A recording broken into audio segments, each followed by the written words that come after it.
Kamusta po kayo ngayon dyan sa Region 5? Sa weather condition naman po dito, clear skies na rin naman po and medyo mainit na rin po dito sa Kabikulan. And currently po may reported po sa amin na 163,301 families or 664,852 persons po. But we are just waiting for the official reports po ng decampment ng ilan pong mga LGUs po. Madami yun, ha? Yan po Madami. ay evacuees, sir. Malaki yun, ha? Oo. Yes po, ito rin po ay dahil sa preemptive evacuation na ginawa po namin po dito nung Friday po. Bok, zoom in tayo sa Mr. Catanduanes. Nas, nililinaw lang po namin, meron bang namatay sa Camarines Sur? Meron Sa bang namatay because of the typhoon? For typhoon related po, ma'am, wala pong nai-report po sa amin. May nai-release sa amin dun sa Camarines Norte, yung isa pong namatay. Pero upon confirming with the municipal DRM office ay hindi daw po ito typhoon related kasi vehicular accident po ito yung namatay after na po nung kasagsagan ng lakas ng hangin at ulan. Kasi sumabit ata sa parang wire po yung sasakyan. Sir, meron po ba kayong report sa Catanduanes? Kasi ito ata ang direct hit. Yes po, galing po doon yung team po ng RDRIMC Bicol kanina. Since kanina po ay medyo maganda na yung panahon at nag-weather permitting na po. Nakipag-dialogue na rin po yung team from RDRIMC Bicol together with Governor Cua, Verac Mayor Sir Laines. And nandun din po si Secretary Gatchalian kanina. And pinag-usapan yung mga relief efforts po na gagawin. Ang initial information po ay approximately 3,000 houses po ang na-damage. Yung definite number lang po ang hinihintay po namin as of the moment.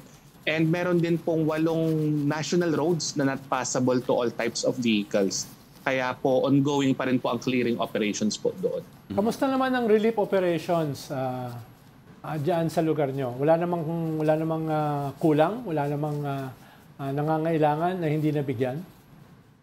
So far po, wala naman pong information po kung nagkukulang na po on the ground since nag-augment po agad ang DSWD Field Office 5. Gaya po kanina ay once na okay na po yung biyahe ng barko kanina ay talagang tumulak din po agad yung DSWD. Kasama po ang mga taga-DOH, pati po yung DICT na magsiset up po ng mobile command vehicle po doon sa Catanduanes. And we also have information na C-130 po ay baka mag-land po dyan sa Verac Airport na may mga laman na maraming family food packs po.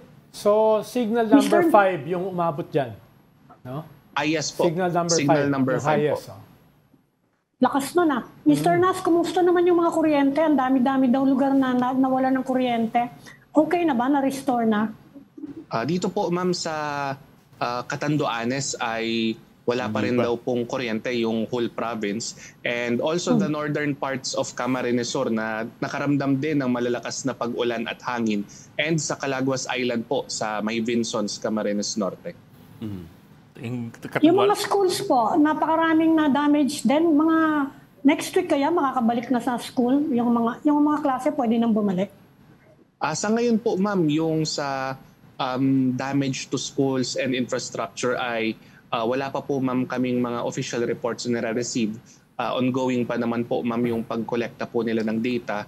And gaya po nung nangyari nung Rolly, din sa Catanduanes na may mga damaged schools, ay gumawa na lang po ng temporary learning spaces. But we're hoping na sana po sa official damage report ay mas konti compared po nung Rolly. Okay. Maraming salamat. Okay, maraming salamat, sir. Maraming salamat. Spokesman ng Region 5 si Mr. Grenil Nas.